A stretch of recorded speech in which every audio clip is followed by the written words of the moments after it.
Та сүүлийн үед TikTok дээр viral болоод байсан энэ бичлэгнүүдийг харчихсан уу? Тэгвэл энэ бичлэгэн дээр хэрэгжилж байгаа бүтээгдэхүүн яг ямар бүтээгдэхүүн юм бол гэж гайхажсэн болов би танд яг одоо тайлбарлаж өгье. Энэхүү ридл шотууд нь микро зүүрний агуулмжтай байдаг учраас таны арсны нүх сүв рүү нэвчин орж хэрэгжилж байгаа бүтээгдэхүүнийг чинь илүү өндөр үр дүнтэй болгож өгнө гэсэн үг. Энд харагдж байгаа бүтээгдэхүүнүүд нь бүгдээрээ өөр өөр найрлагатайгаас гадна өөр өөр ингэсэн тунтай.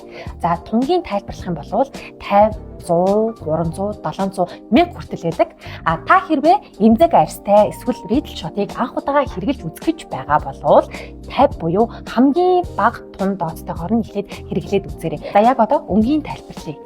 Зинхэр өнгөтэй нь болохоор гиалурины хүчил агуулсан байдаг учраас тань чигшүүл өгнө. Харин ягаан нь болохоор коллагений нэлэгжилтийг чинь дэмжинэ. Шар нь витамин С-ийн найрлагатай учраас таны арьсыг илүү гэрэлтсэн болгож өгөөд өнгийн сэргэн гэсэн үг. Харин улаан нь анти-эйжинг найрлагатай учраас таны найрын жижиг хялгсан өвчлөнүүдийг чинь багасгахад туслана. За хар өнгөтэй нь болохоор black truffle-ийн найрлагатай учраас энэ нь хөвгшрөлтийг саарамжуулна. Харин ногоон өнгөтэй нь витамин А-гийн найрлагатай учраас нөсөө тол батхыг багасгана. Харин цагаан өнгөтэй нь эмгэн өмсний найрлагатай учраас таны арьсыг хүчтэй чигшүүлж нөхөн төлжилтийг түргэснэ.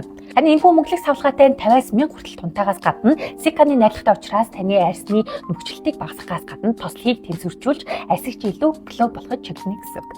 За бүгдээрээ ридл шотын талаар мэддэг болсон чинь манайхан хэрэглэхдээ ихэнхдээ алддаг хоёр зүйлийн талаар та нартай хэлж өгье. За нэгт нь юу вэ гэхээр ридл шотыг 100-аас доош тунтайг бол өдөр тутамдаа хэрэглэж болно. Гэхдээ 100-аас дээш тунтайг манайхан арьсны онцлогтой тохируулаад 7 нотоо 1-ээс 2 удаа хэрэглээрэй гэж зөвлөмөр байна. Хоёрт нь болохоор скин кэрийнхаа сүүлийн шатд нь ридл шотыг манайхан хэрэглээд байдаг. Энэ бол огтосоо буруу. Эхлээд хөөс угаагчаар угаасны дараа шууд энэ бүтээгдэхүүнийг хэрэглээд дараа нь тооноор серум зэрэг өөрийнхөө хэрэглэдэг бүтээгдэхүүнийг хэрэглэх ёстой. Ридл шотуудаа хэрэглээд шинэ оноо илүү гэрэлтсэн глоу арьстайгаар өгтөөрэй.